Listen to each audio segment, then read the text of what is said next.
Hi guys! Rana mula siya Goyala again. And welcome to my channel.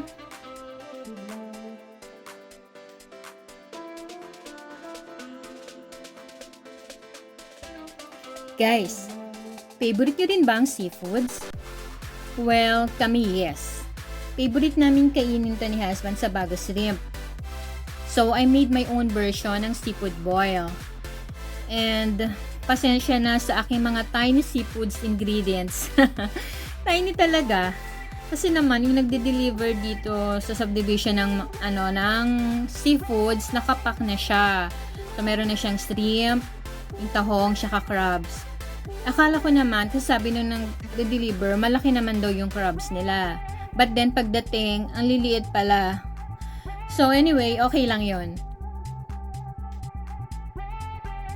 And kung hindi ka pa nagsasubscribe sa aking channel, pakiclick na lang po ang subscribe button, pati na rin po ang notification bell, para po na-notify kayo every time na meron akong bagong upload na video. So come on, let's do this!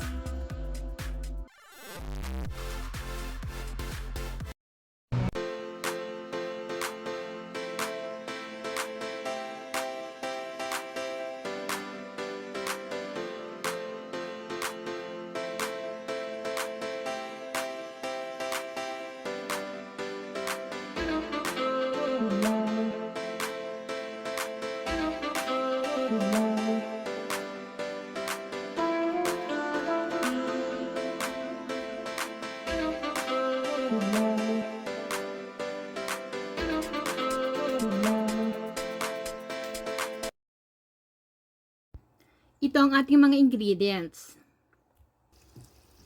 So, let's start. First, i-wash muna natin yung ating mga seafoods. Ayan, hugasan muna natin yung crabs.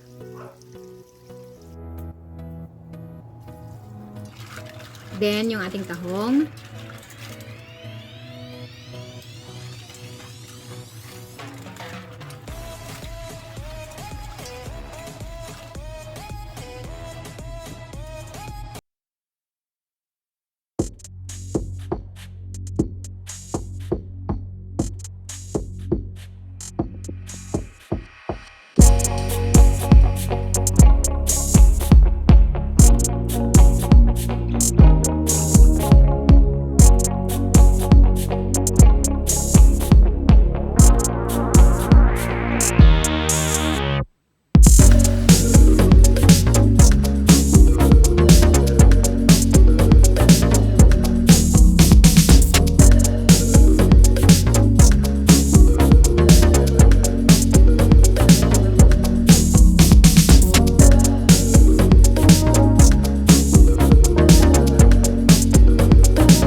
Ayan, pag nag-boil na, alisin na natin yung ating corn.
Mix well.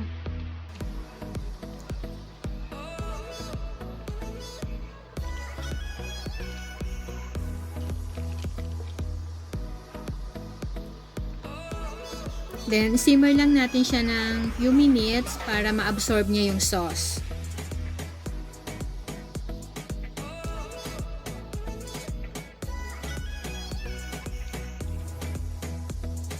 And then, that's it. Ready na ang ating seafood boil.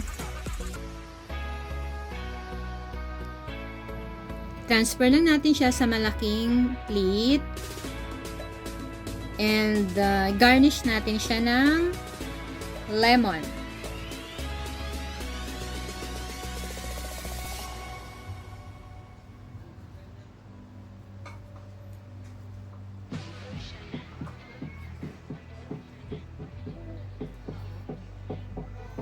And yung itinabi nating sauce kanina,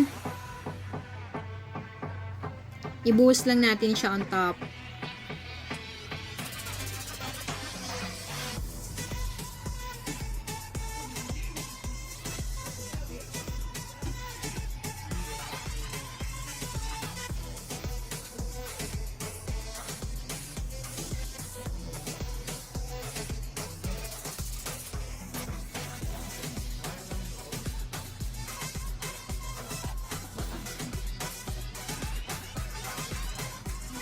And that's it. Ready na ang ating seafood boil. Enjoy!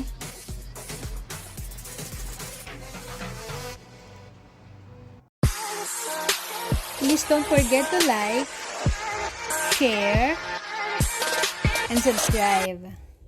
Thank you for watching.